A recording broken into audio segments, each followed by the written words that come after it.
metal scraped against metal. Limbs stretched beyond their limits. Then the terrible sound of breaking bones echoed through the damp stones of the Tower of London. A woman of only 25 years had just had her arms and legs shattered by the rack, Tudor England's most feared instrument of torture. But Anne Askew's story did not end in that chamber of horrors. 4 months later, on the 16th day of July, in the year 1546, she would be carried in a chair to a bonfire in Smithfield, unable to walk due to her torture wounds. Her crime: defending her religious beliefs in an age when faith could cost one's life. To understand Anne Askew's brutal fate, one must dive into the turbulent religious context of 16th century England. Henry VIII had broken with Rome decades earlier, creating the Anglican Church, but its doctrine remained confused.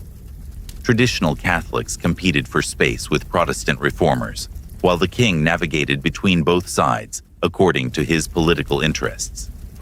Anne was born into a minor noble family in Lincolnshire in the year 1521, at a time when questioning official doctrine was not merely dangerous, it was lethal.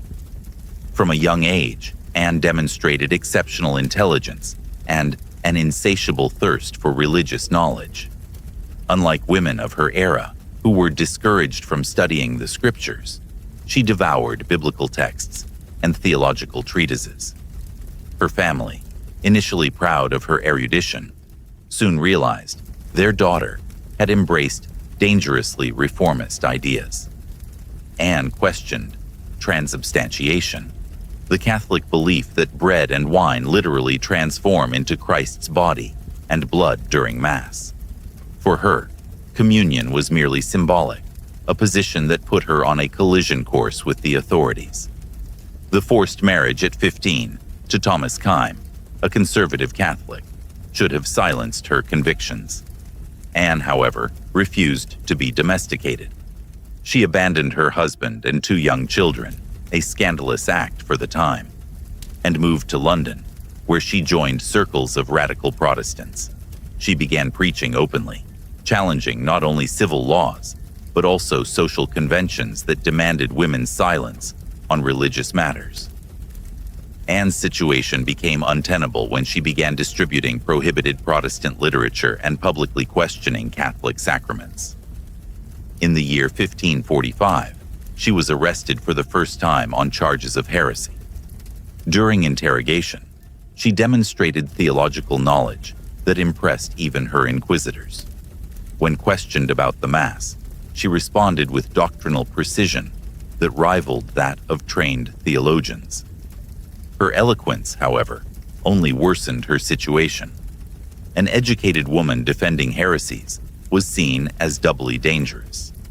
Released after several weeks in prison, Anne was not intimidated. She continued preaching and writing, gaining followers among London merchants and artisans. Her letters, preserved to this day, reveal a brilliant mind and unshakable faith. In one of them she wrote, "I would rather die than live denying Christ." These words, written months before her execution, proved prophetic. Her activities caught the attention of Stephen Gardiner, Bishop of Winchester and fierce defender of Catholicism, who saw Anne as a threat that needed to be eliminated. The second arrest came in the year 1546, when Anne was accused of denying the real presence of Christ in the Eucharist, a heresy punishable by death. This time, the authorities were determined to break her resistance.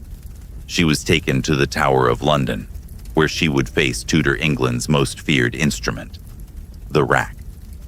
This diabolical mechanism consisted of a wooden frame with ropes and pulleys that stretched the victim's body until joints dislocated and bones broke.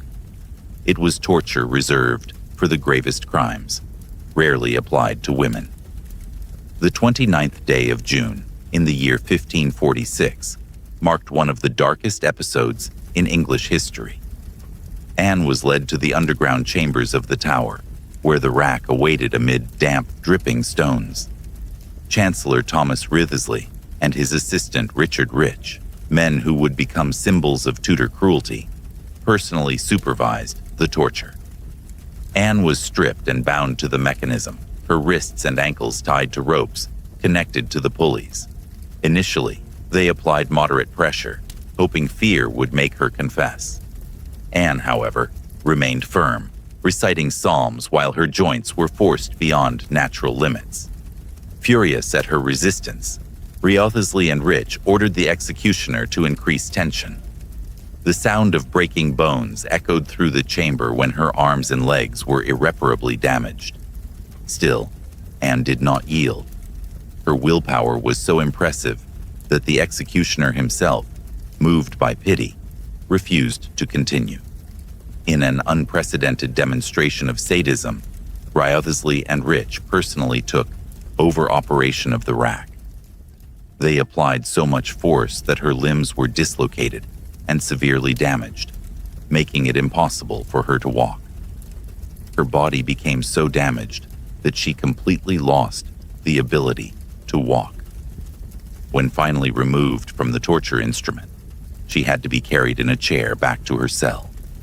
Her injuries were so severe that many believed she would die before trial. Against all expectations, Anne survived. During the following months, she remained in the tower, unable to move without help, but maintaining her unshakable faith. She wrote touching letters to her friends and family, in which she described the physical pain she felt, but reaffirmed her conviction that God strengthened her. Her words, written with difficulty due to hand injuries, became moving documents of spiritual resistance in the face of extreme adversity. The trial was a farce. Anne, still unable to stand, was carried to the tribunal in a chair.